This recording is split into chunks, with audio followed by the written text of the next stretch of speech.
Hello दोस्तों, कैसे हैं आप सभी। आशा करती हूँ अच्छे होंगे और मन लगाकर पढ़ाई कर रहे होंगे। तो आप सभी का स्वागत है आपके अपने यूट्यूब चैनल प्रतिष्ठा हिंदी ज्ञानधारा में। इसमें जो है हम पढ़ रहे हैं इस समय अलंकार संप्रदाय, और अलंकार संप्रदाय से कुछ महत्वपूर्ण बातों का अध्ययन हमने कर लिया है और आज हम उसके आगे देखेंगे। और उनसे पहले अगर आप हमारे चैनल पर फर्स्ट टाइम आए हैं तो प्लीज़ वीडियो को पूरा देखिएगा। अगर वीडियो अच्छी लगेगी तो एक लाइक कर दीजिएगा, और साथ ही साथ अगर इसी तरह की और भी क्लासेस आप पाना चाहते हैं तो मेरे चैनल को सब्सक्राइब और शेयर ज़रूर कीजिएगा। तो ठीक है, फिर क्लास की शुरुआत करते हैं। बने रहिएगा शुरू से अंत तक। देखते हैं इसमें जो कल हमने नाट्यवृत्ति और रस को देख लिया था कि कौन सी नाट्यवृत्ति में कौन से रस पाए जाते हैं। तो आप सभी को पता है नाट्यवृत्तियाँ कितनी बताई गई हैं। अगर भारतीय काव्य शास्त्र में पूछे कि कितनी नाट्यवृत्तियाँ हैं तो 4 नाट्यवृत्तियां बताई गई हैं। इसका अध्ययन हमने कल किया है। वो 4 कौन कौन सी हैं? वो हैं भारती, सात्वती, कैशिकी और आर्भटी। और अगर प्रश्न आ जाए कि काव्य वृत्तियां कितनी मानी जाती हैं तो काव्य वृत्तियां जो है वो 3 मानी जाती हैं, उपनागरिका, पौरुषा और कोमला वृत्ति, जिसे आचार्य मम्मट ने माना भी है। तो ये सारी बातें हमने कल देखी थी और कल हमने ये भी पढ़ा था कि नाट्य वृत्ति, कौन सी नाट्य वृत्ति में कौन सा रस पाया जाता है। आज हम उसके आगे देखते हैं। कहते हैं कि नायक नायिका भेद का सर्वप्रथम निरूपण किस ग्रंथ में हुआ। तो जो नायक नायिका भेद का सबसे पहले निरूपण किया गया था वो किसमें किया गया था? वो किया था भरत मुनि के नाट्यशास्त्र ग्रंथ में। ध्यान रखिएगा। आगे कहते हैं 10 के स्थान पर 3 काव्य गुणों की स्वीकृति सर्वप्रथम किस आचार्य ने की। तो 3 काव्य गुण कौन माने थे? तो माने थे आचार्य भामा। सबसे पहले आचार्य भामा ने 3 काव्य गुण माने थे और इन्हीं का समर्थन जो है 5 और विद्वानों ने किया था। तो 5 और 1 भामा, यानी कि 6 लोग, 6 लेखक ऐसे थे, 6 आचार्य ऐसे थे जिन्होंने काव्य गुण जो माने थे वो 3 माने थे। तो ये हमने जो है कल ही पढ़ा था और मैंने देखा भी था 3 जो काव्य गुण है, जैसे माधुर्य गुण, ओज गुण और प्रसाद गुण है, इनको माना किसने किसने था उसको हमने ट्रिक के साथ देखा था। और अगर आपको नहीं याद है तो आप मेरी पुरानी वाली वीडियोस जाके देख लीजिएगा, और इसके पहले की जो क्लासेस हैं एक दिन पहले की, वहाँ पे आपको इनके बारे में डिटेल में जो है मिल भी जाएगा और ट्रिक से मैंने बताया भी है कि आप उन्हें कैसे याद रख सकते हैं। तो ये ध्यान रखिएगा कि सबसे पहले जो है काव्य गुणों की, 3 काव्य गुणों की जो स्वीकृति दी गई थी वो सबसे पहले आचार्य भामा ने दी थी और इन्होंने 10 के स्थान पर 3 काव्य गुण माना था। 10 किसने माना था? तो 10 माना था भरत मुनि ने और आचार्य दंडी ने। आगे देखते हैं, ये कल की बात हो गई। अगला है वैदर्भी और गौड़ी नामक काव्य रीतियों के प्रदेशाभिधान, यानी कि प्रदेश के अनुसार नामकरण का खंडन सर्वप्रथम किस आचार्य ने किया था। जो प्रदेश के अनुसार ये नाम रखे गए थे वैदर्भी और गौड़ी, इनका जो खंडन किया गया था काव्य रीतियों का, वो सबसे पहले किसने किया था? वो किया था आचार्य भामा ने। सबसे पहले किसने खंडन किया था? तो आचार्य भामा ने किया था। ध्यान रखिएगा। आगे कहते हैं काव्यादर्श, 10 कुमार चरित और अवंती सुंदरी कथा नामक ग्रंथों के रचयिता कौन है? तो आप सभी को पता है काव्यादर्श, देखिए यहाँ पे दर्श आया है तो दर्श से याद रखिएगा दंडी का है। 10 कुमार चरितम, 10 शब्द आया है तो दाश हो गया दंडी। और यहाँ पे है अवंती सुंदरी, तो अवंती सुंदरी ये भी रचना किसकी है? आचार्य दंडी की है। आगे है काव्यालंकार सार संग्रह, भामह विवरण, यानी कि भामह के ग्रंथ काव्यालंकार की टीका कुमार संभवम के रचयिता हैं। तो ये कौन है? ये आचार्य उद्भट हैं। ध्यान रखिएगा। देखिए आचार्य उद्भट का ग्रंथ था काव्यालंकार सार संग्रह, और ये जो काव्यालंकार सार संग्रह ग्रंथ है ये उद्भट की रचना है, लेकिन इन्होंने ये जो ग्रंथ लिखा है ये भामह की जो रचना है काव्यालंकार, हाँ काव्यालंकार जो भामा का ग्रंथ है उस पर इन्होंने टीका लिखी थी काव्यालंकार सार संग्रह नाम से। किसने? आचार्य उद्भट ने। या फिर उसे जो काव्यालंकार ग्रंथ है भामा का, उन्हें हम भामा विवरण भी कह सकते हैं। ध्यान रखिएगा, दोनों नाम याद रखिएगा। आगे है उद्भट कृत काव्यालंकार सार संग्रह की टीकाएं हैं। तो आप जानते हैं सबसे पहले उद्भट ने जो ग्रंथ लिखा है काव्यालंकार सार संग्रह, ये भामा के ग्रंथ की टीका है। फिर उसके बाद उद्भट ने जो टीका लिखी थी जिस ग्रंथ से, यानी कि काव्यालंकार सार संग्रह, अब इस पर भी टीका लिखी गई है, यानी कि कह सकते हैं टीका पर टीका लिखी गई। तो इनके ग्रंथ पर जो टीका लिखी गई है उसमें पहले जो है वो है राजानक तिलक। इन्होंने जो टीका लिखी है वो लिखी है उद्भट विवेक नाम से, यानी कि उद्भट के ग्रंथ पर इन्होंने टीका लिखी उद्भट विवेक नाम से, और लिखा किसने? राजानक तिलक ने लिखा। और दूसरी जो टीका लिखी गई थी वो लघुवृत्ति नाम से लिखी गई थी, जो कि प्रतिहारेंद्र राज के द्वारा लिखी गई है। तो लघुवृत्ति पूछ सकता है कि लघुवृत्ति जो टीका लिखी गई है किस ग्रंथ पर लिखी गई है। कह सकते हैं कि जैसे हम किसी चीज का सार होता है ना, निचोड़, कि आप सारांश पढ़ते हैं, कोई स्टोरी पढ़े तो कहेंगे इसका सार क्या निकल के आया, मतलब इस स्टोरी का क्या मतलब है, तो उनको आप छोटे शब्दों में बता देते हैं, है कि नहीं। तो लघु शब्दों में कह देते हैं तो याद हो जाएगा, सार जहाँ पे आएगा वहां पे आप लघु से कनेक्ट करके याद रख लीजिएगा। लघु वृत्ति नाम से जो है काव्यालंकार सार संग्रह पर टीका लिखी गई है, और किसने लिखी थी? प्रतिहारेंद्र राज ने। आगे देखते हैं, अगला पॉइंट है रस को कांति नामक गुड़ से किस आचार्य ने अभिहित किया था? तो ये किया था आचार्य वामन ने। इन्होंने रस को कांति नामक गुड़ से अभिहित किया था। आगे है सर्वप्रथम किस आचार्य ने वक्रोक्ति को सादृश्य मूलक लक्षणा मानकर इसे अर्थालंकारों में स्थान दिया? तो ये प्रश्न बहुत ही महत्वपूर्ण है।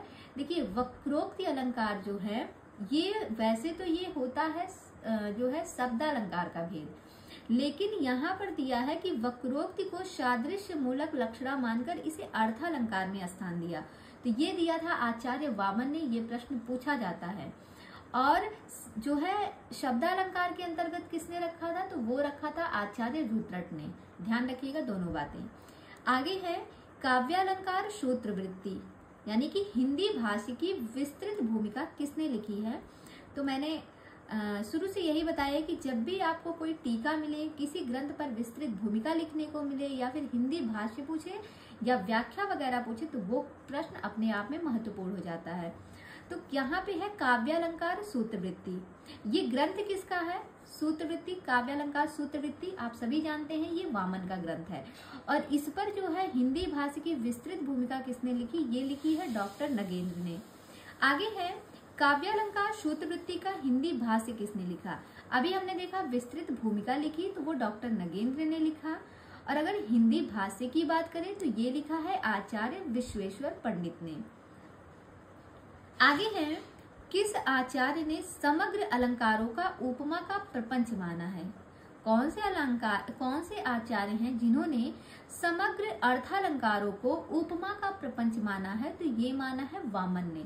अगर प्रश्न ये आ जाए कि उपमा को अलंकारों का मूल किसने माना है, उपमा को अलंकारों का मूल किसने माना है, तब आप बताइएगा कि आचार्य रुय्यक हैं जिन्होंने उपमा अलंकारों का मूल अलंकार माना है। लेकिन अगर प्रश्न आ जाए कि समग्र अर्थालंकारों को उपमा का प्रपंच किसने माना है, तो ये माना है वामन ने। कुछ लोग होते हैं जो दूसरों का प्रपंच देखने में उनको बड़ा मजा आता है, तो कहते हैं वाह यार वहां पे प्रपंच हो रहा है, चलो देखा जाए। प्रपंच हो रहा है यानी कि वाह से वामन हो जाएगा कि वाह यार मुझे तो प्रपंच देखना बड़ा पसंद है, चलो प्रपंच देखा जाए। इस तरीके से याद रख सकते हैं। आगे है नायिका के प्रसिद्ध 3 भेद स्वकीया, परकीया और सामान्य का उल्लेख किस आचार्य ने किया है? तो ये किया है आचार्य रुद्रट ने। इन्होंने नायिका के 3 भेद किए हैं, स्वकीया, परकीया और सामान्य।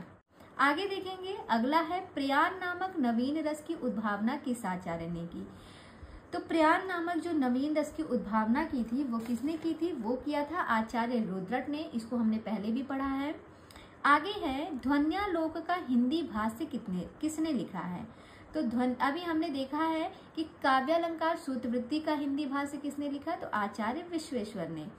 और यहाँ पे है ध्वन्यालोक का हिंदी भाष्य किसने लिखा? तो ये भी जो है आचार्य विश्वेश्वर ने ही लिखा है। अगला क्वेश्चन है ध्वन्यालोक की टीका लोचन की हिंदी व्याख्या किसने की? तो हिंदी व्याख्या की बात हो रही है, तो ये बहुत ही महत्वपूर्ण प्रश्न है कि ध्वन्यालोक की जो टीका लोचन नाम से लिखी गई है उसकी हिंदी व्याख्या किसने की थी? तो वो किया था रामसागर त्रिपाठी ने किया था। आगे देखेंगे दिया है कि अभिनव गुप्त की नाट्य शास्त्र पर टीका अभिनव भारती का हिंदी भाष्य किसने किया? तो वो किया है आचार्य विश्वेश्वर ने। देखिए जो अभिनव गुप्त हैं इन्होंने भरत मुनि के नाट्य शास्त्र पर टीका लिखी थी, और वो जो टीका लिखी थी वो लिखी थी अभिनव भारती नाम से। और इसका हिंदी भाष्य किसने लिखा? तो ये लिखा आचार्य विश्वेश्वर ने। तो आपने एक चीज नोटिस किया होगा, जितने भी ग्रंथों पर हिंदी भाष्य लिखने की बात की गई है वो सभी के सभी विश्वेश्वर पंडित के द्वारा लिखी गई है। तो ये एक चीज कॉमन है। अगर किसी भी ग्रंथ का हिंदी भाष्य पूछेगा किसने लिखा, तो बस ध्यान रखिएगा आचार्य विश्वेश्वर के द्वारा लिखा गया है। आगे है काव्य मीमांसा नामक ग्रंथ के रचयिता कौन है? तो जो काव्य मीमांसा है ये राजशेखर का है, हमने पहले भी पढ़ा हुआ है। नेक्स्ट में है तंत्रालोक नामक ग्रंथ के रचयिता कौन है? तो तंत्रालोक जो है ये अभिनव गुप्त की रचना है। आगे है धनंजय के ग्रंथ दश रूपक पर अवलोक नामक टीका किसने लिखी? तो ये लिखी धनिक ने। तो धनंजय और धनिक आप जानते हैं इनका क्या रिलेशन है आपस में? ये बड़े हैं ये छोटे हैं, मतलब ये दोनों भाई भाई हैं। और जो धनंजय का ग्रंथ है 10 रूपक, इसको मैंने कनेक्ट भी किया था। 10 रुपए, 10 रुपए भी धन ही होता है ना, तो कहते हैं 10 रुपए जो है ये किसका धन है? तो धनंजय की ग्रंथ हो गया 10 रुपए। और जब किसी का 10 रुपए गिरा होता है और आपकी नजर पड़ गई तो आप पहले उसका अवलोकन करेंगे। कहीं आप अवलोकन कैसे करेंगे? आसपास अपने इधर उधर देखेंगे कोई दिख रहा है कि नहीं दिख रहा है। अगर नहीं दिखा तो आप उसको फटाक से अपने पॉकेट में रख के लेके चले जाते हैं। तो कौन रखता है? उनका छोटा भाई रखता है, धनिक रखता है। तो अवलोकन करते हैं। इस तरीके से आप इनको पूरा कनेक्ट करके याद रख सकते हैं कि धनंजय का जो ग्रंथ 10 रूपक है उस पर अवलोक नाम से टीका लिखी गई, और लिखी किसने थी? धनिक ने लिखी थी। आगे देखेंगे कुंतक के ग्रंथ वक्रोक्त जीवित का हिंदी भाष्य किसने किया तथा उसकी विस्तृत भूमिका किसने लिखी? तो यहाँ पर देखिए हिंदी भाष्य की बात आ रही है। तो अभी मैंने बताया हिंदी भाष्य जितने भी ग्रंथों पे लिखा गया वो सबके सब आचार्य विश्वेश्वर ने लिखे हैं। और यहाँ पे बोला है कि उसकी विस्तृत भूमिका किसने लिखी, और जहाँ पर भूमिका की बात आती है तो भूमिका किसने लिखी है? भूमिका लिखी है डॉक्टर नगेंद्र ने। ये दोनों बातें आप याद रखिएगा। आगे हैं औचित्य विचार चर्चा सुवृत तिलक कवि कंठाभरण के रचयिता कौन है? तो आप सभी जानते हैं औचित्य शब्द आया है तो कहते हैं कि क्षमा कीजिए। औचित्य में ही आप क्षमा कर दीजिए, क्षमा करने में ही औचित्य है। तो क्षमा से हो जाएगा क्षेमेंद्र, और क्षेमेंद्र की रचना है कवि कंठाभरण, सुवृत तिलक। ये दोनों रचनाएं भी उन्हीं की है। एक रचना हमने पढ़ी है सरस्वती कंठाभरण। तो सरस्वती कंठाभरण किसकी है? आप सभी जानते होंगे सरस्वती कंठाभरण किसकी है? भोज की है। और उनकी एक रचना है काव्य प्रकाश। काव्य प्रकाश और सरस्वती कंठाभरण दोनों रचना जो है भोज की है। और अगर आ जाए कवि कंठाभरण तो ये क्षेमेंद्र की है। आगे है किस काव्य शास्त्रीय ग्रंथ की संस्कृत में 70 से अधिक टीकाएं लिखी गई हैं? तो वो है मम्मट का ग्रंथ काव्य प्रकाश। इस पर जो है 75 टीकाएं अभी तक लिखी गई हैं। यहाँ पे दिया 70 से अधिक, तो 70 से अधिक 75 होता है, तो शायद 75 टीकाएं इस पे लिखी गई हैं अभी तक। आगे देखते हैं मम्मट कृत काव्य प्रकाश की काव्य प्रदीप टीका किसने लिखी है? तो जो मम्मट की रचना है काव्य प्रकाश, इस पर भी टीका लिखी गई काव्य प्रदीप नाम से, और ये लिखा किसने है? तो ये गोविंद ठाकुर ने लिखा है। आगे हम देखेंगे साहित्य दर्पण और काव्य प्रकाश दर्पण के रचयिता कौन है? तो ये हैं आचार्य विश्वनाथ। आप जानते हैं साहित्य दर्पण किसका है? विश्वनाथ का है, शुरू से पढ़ रहे हैं। अब यहाँ पे है काव्य प्रकाश दर्पण। तो देखिए इसको आप ध्यान रखिएगा, हो सकता हो कभी प्रश्न पूछ ले कि काव्य प्रकाश दर्पण जो है ये मतलब ग्रंथ, तो अगर पूछेगा तो आप बता सकेंगे, लेकिन अगर पूछ ले ये किस ग्रंथ पर टीका लिखी गई है, तो ध्यान रखिएगा जो मम्मट का ग्रंथ है काव्य प्रकाश, उन्हीं के ग्रंथ पर विश्वनाथ ने टीका लिखी थी काव्य प्रकाश दर्पण पर। तो ध्यान रखिएगा काव्य प्रकाश दर्पण जो है ये मम्मट के ग्रंथ काव्य प्रकाश की टीका लिखी गई है, जो कि विश्वनाथ के द्वारा लिखी गई है। आगे देखेंगे साहित्य दर्पण पर विमला नामक हिंदी टीका किसने लिखी? तो देखिए साहित्य दर्पण जो है विश्वनाथ का ग्रंथ है, और इस पर जो है विमला नामक टीका लिखी गई थी। तो किसने लिखी थी? शालग्राम शास्त्री ने लिखी थी। तो कह सकते हैं जो गांव की सालियां होती हैं वो विमला क्या करती हैं? वो विमला खाती हैं। वो जो विमला पसंद आता नहीं है, कमला पसंद विमला पसंद, आप ऐसे ही उनको कनेक्ट करिएगा। देखिए यहाँ पे किसी की पर्सनल लाइफ से कोई लेना देना नहीं है, बस चीज़ों को याद कराने के लिए मैं जो होता है कि घरेलू चीज़ों का यूज़ करती हूँ, ताकि चीज़ें जो है दिमाग में, और हमारा जो दिमाग है ना वो ऊट पटांग चीज़ों को बहुत जल्दी कैच करता है। तो बस उसी से मैंने इसको कनेक्ट किया कि आप इस तरीके से याद रख सकते हैं। अगर विमला शब्द आएगा तो ध्यान रखिएगा, जो ग्राम से हो जाएगा गांव, शाल से बना लीजिए शाली। तो शास्त्री जी की जो शाली हैं जो गांव में रहती हैं, वो क्या करती थी, वो बड़ा ही विमला खाती थी, बहुत ही विमला खाती थी। शास्त्री जी की जो गांव की शाली थी वो बहुत ही विमला खाती थी। आगे है, शाहजहां ने किस आचार्य को पंडित राज की उपाधि प्रदान की। तो पंडित राज की उपाधि शाहजहां ने किसको प्रदान की थी, जगन्नाथ को प्रदान की थी। आगे है, अलंकार रत्नाकर नामक ग्रंथ के रचयिता कौन है। इनको हमने कल भी पढ़ा है, तो वो है शोभाकर मित्र। कहते हैं अलंकार रत्न की शोभा बढ़ाते हैं, अलंकार जो है वो रत्नों की शोभा बढ़ाते हैं। आगे है, भाव प्रकाशन नामक ग्रंथ के रचयिता कौन है। तो भाव प्रकाशन शारदा तनय का है। एकावली नामक ग्रंथ के रचयिता कौन है। तो एकावली जो है ये विद्याधर का है, एक ही को विद्या ने धर लिया था। आगे है, आगे हम देखेंगे तो अगला जो पॉइंट है वो है, दंडी ने कितने काव्य हेतु माने हैं। तो दंडी ने जो है 3 काव्य हेतु माने हैं, पर कौन कौन से, नैसर्गिक की प्रतिभा, निर्मल शास्त्र ज्ञान, अमंद अभियोग यानी कि अभ्यास। नैसर्गिक की प्रतिभा यानी कि प्रतिभा, निर्मल शास्त्र ज्ञान ये हो गया व्युत्पत्ति, और अमंद अभियोग यानी कि अभ्यास। आगे देखेंगे, रुद्रट और कुंतक ने कितने काव्य हेतु माने हैं। इन्होंने भी 3 माने हैं, बट इनके अनुसार जो नाम दिया गया है वो है शक्ति, व्युत्पत्ति और अभ्यास।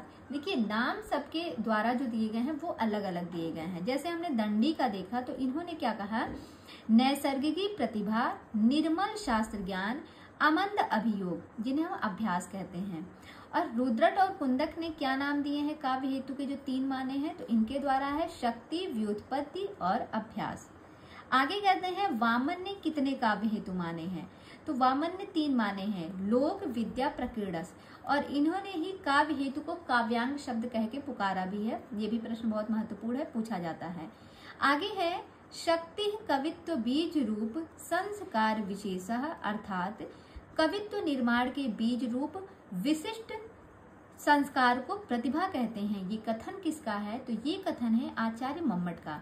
हमने इसे कैसे याद किया था कि यहाँ पे जो देखिए बीज आया शब्द ना, बीज, तो कहते हैं जो संस्कारों का बीज हमारे अंदर डाला जाता है वो कौन डालती हैं, वो हमारी माँ डालती हैं बचपन में ही। माँ ही तो हमारे संस्कार सिखाती हैं, तो कह सकते हैं हमारे अंदर जो संस्कार का बीज डाला जाता है वो हमारी माँ सिखाती है, तो माँ से हो जाएगा मम्मट।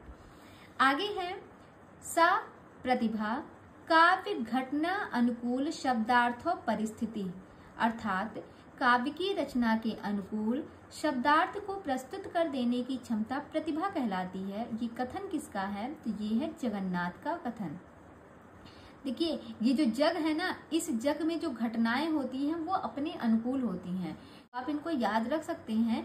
जब जो जग है, ये जो जग है, ये संसार जो है, इसमें जो घटनाएं घटती हैं वो परिस्थितियों के अनुकूल घटती हैं। जैसा आप जो कहा जाता है ना, आप जैसा जग के साथ व्यवहार करेंगे वैसे ही प्रकृति हमें उसके बदले में वैसा ही उपहार हमें देती है। अगर आप पेड़ों के साथ बहुत ज्यादा छेड़छाड़ करेंगे तो प्रलय आने की संभावना है, हमें ऑक्सीजन नहीं मिलेगा तो हमारा ही नुकसान होता है।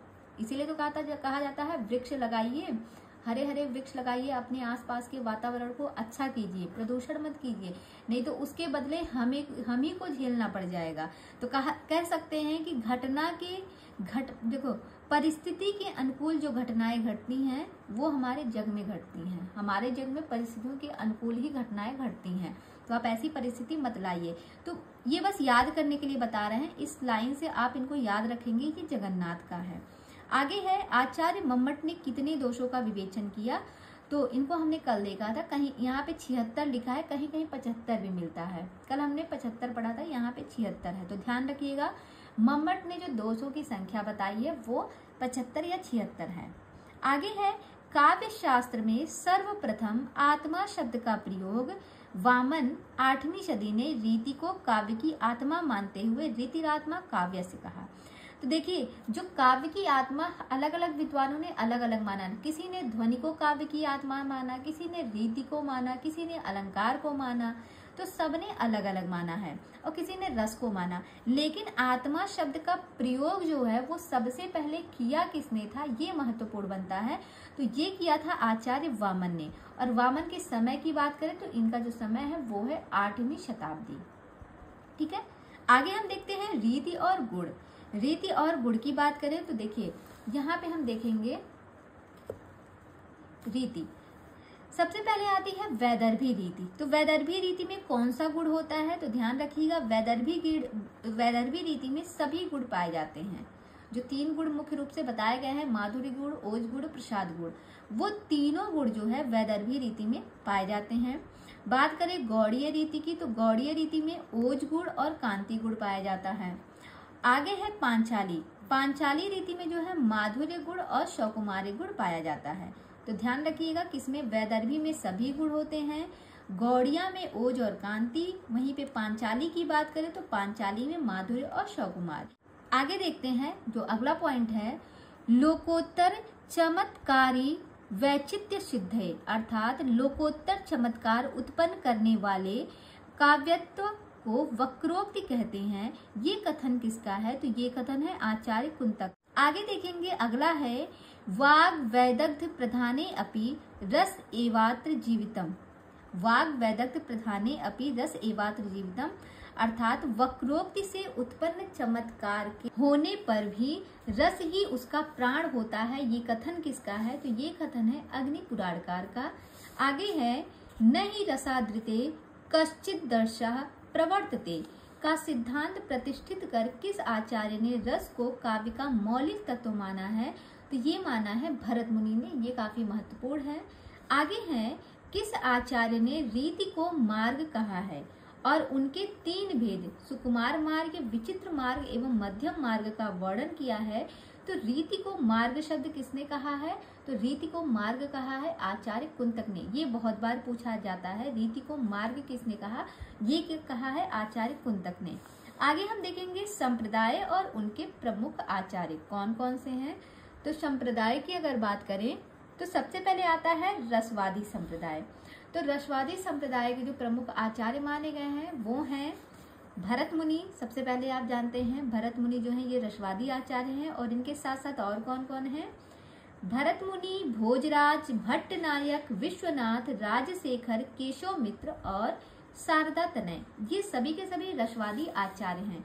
इन्हें हम जो है कैसे याद रखेंगे, तो इनको याद करने के लिए एक छोटी सी कह सकते हैं ट्रिक है। क्या है, भर भोज भट्ट विसराज के शारदा संग रसवाद के। भर भोज भट्ट विसराज के शारदा संग रसवाद के। तो भर से हो जाएगा भरत मुनि, भोज से हो जाएगा भोजराज, भट्ट से हो जाएगा भट्टनायक, विश से हो जाएगा विश्वनाथ और राज से हो जाएगा राजशेखर। फिर है शारदा, शारदा से हो जाएगा शारदा तनय, और यहाँ पे के भी जोड़े थे ना, के से हो जाएगा केशव मित्र और शारदा से हो जाएगा शारदा तनय संग रसवाद, यानी कि ये सभी रसवादी आचार्य हैं। तो ये एक छोटी सी मतलब कह सकते हैं पंक्ति है कि भर भोज भट्ट विषराज के, जो के शब्द आया वहां से आप केशव मित्र को कनेक्ट कीजिएगा। और फिर आगे है शारदा संग रसवाद के।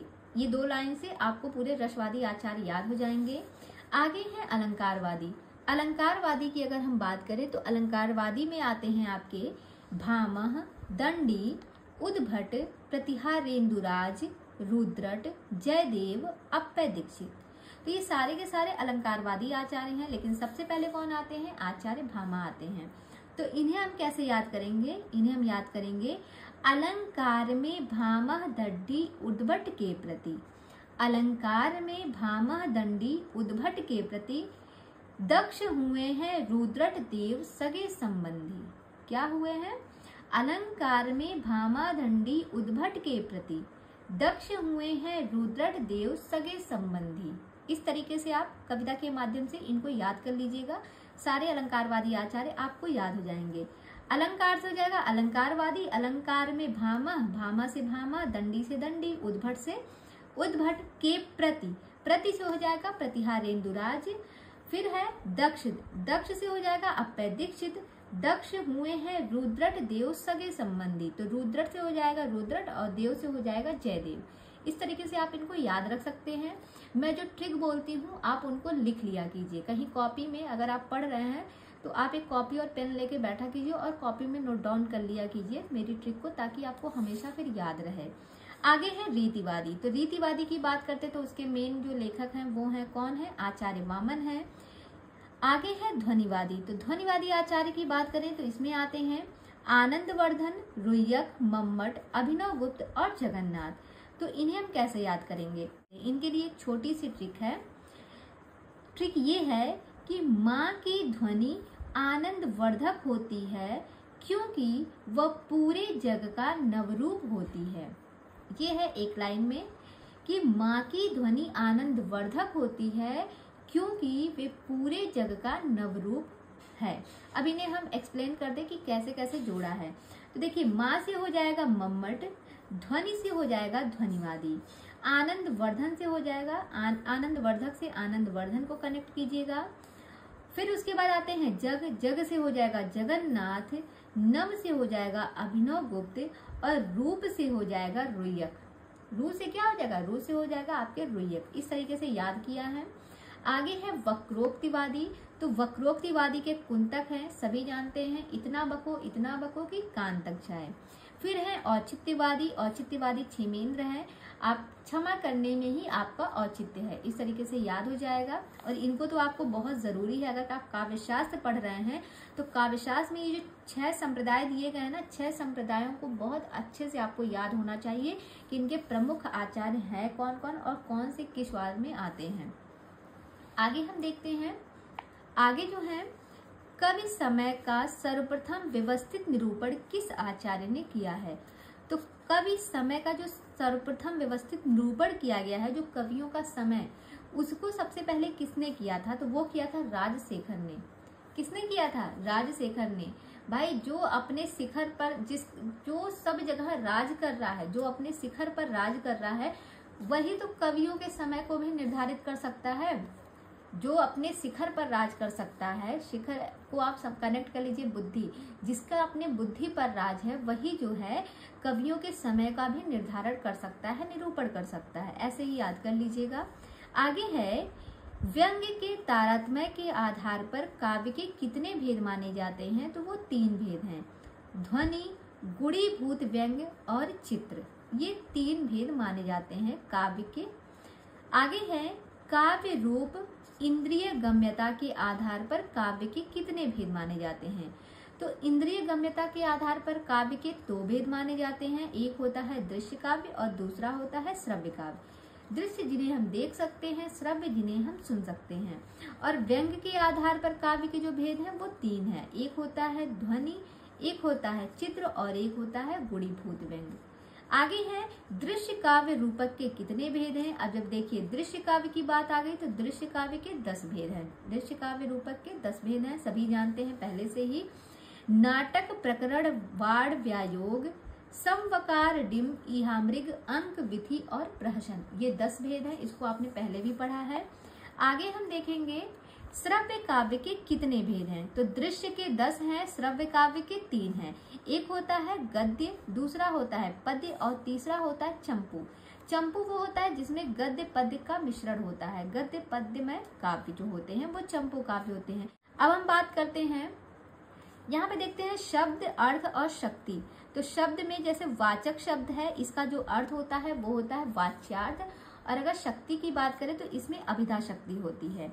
वाचक, वाच्यार्थ, शक्ति कौन सी होती है, अभिधा होती है। लक्षक शब्द की बात करें तो लक्षक का अर्थ होता है लक्ष्य, लक्ष्यार्थ, और इसकी में जो शक्ति होती है वो होती है लक्षणा। फिर अगला है व्यंजक। तो व्यंजक का अर्थ होता है व्यंग्यार्थ और इसमें जो शक्ति होती है वो होती है व्यंजना शब्द शक्ति। तो ये शब्द शक्तियों के बारे में बताया गया है। आगे कहते हैं साक्षात संकेतिक अर्थ, यानी कि मुख्य अर्थ के बोधक व्यापार को अभिधा कहते हैं। मुख्य अर्थ के बोधक व्यापार को अभिधा कहते हैं। आगे है किस शब्द शक्ति को प्रथमा या अग्रिमा शक्ति से के नाम से अभिहित किया गया है। तो देखिए अभिधा को हम प्रथमा भी कहते हैं या फिर अग्रिमा भी कह सकते हैं। इसके 2 नाम और हैं, ये भी ध्यान रखिएगा। आगे कहते हैं अभिधा शब्द शक्ति के कितने भेद होते हैं। तो अभिधा शब्द शक्ति के जो है वो 3 भेद होते हैं। कौन कौन से? रूढ़ि, यौगिक और योग रूढ़, ये 3 भेद होते हैं अभिधा के। आगे कहते हैं मुख्यार्थ का बोध होने पर रूढ़ि या प्रयोजन के कारण यदि उससे मुख्यार्थ से शब्दतः संबद्ध अन्य अर्थ की प्रतीति हो तो उस शब्द शक्ति को क्या कहते हैं? तो उसे हम कहते हैं लक्षणा शब्द शक्ति। तो आज की क्लास को हम यहीं तक रखते हैं। कल इसके आगे हम पढ़ेंगे ये अभिधा, लक्षणा और व्यंजना के बारे में। इसमें विस्तृत रूप से थोड़ा बहुत दिया हुआ है, तो उसको हम कल देखेंगे। तो अगर आपको ये वीडियो पसंद आई है तो प्लीज़ चैनल को आप सब्सक्राइब कर लीजिएगा, और अगर हो सकेगा तो अपने दोस्तों में भी शेयर ज़रूर कीजिएगा। तो आज की क्लास यहीं तक, तब तक के लिए धन्यवाद।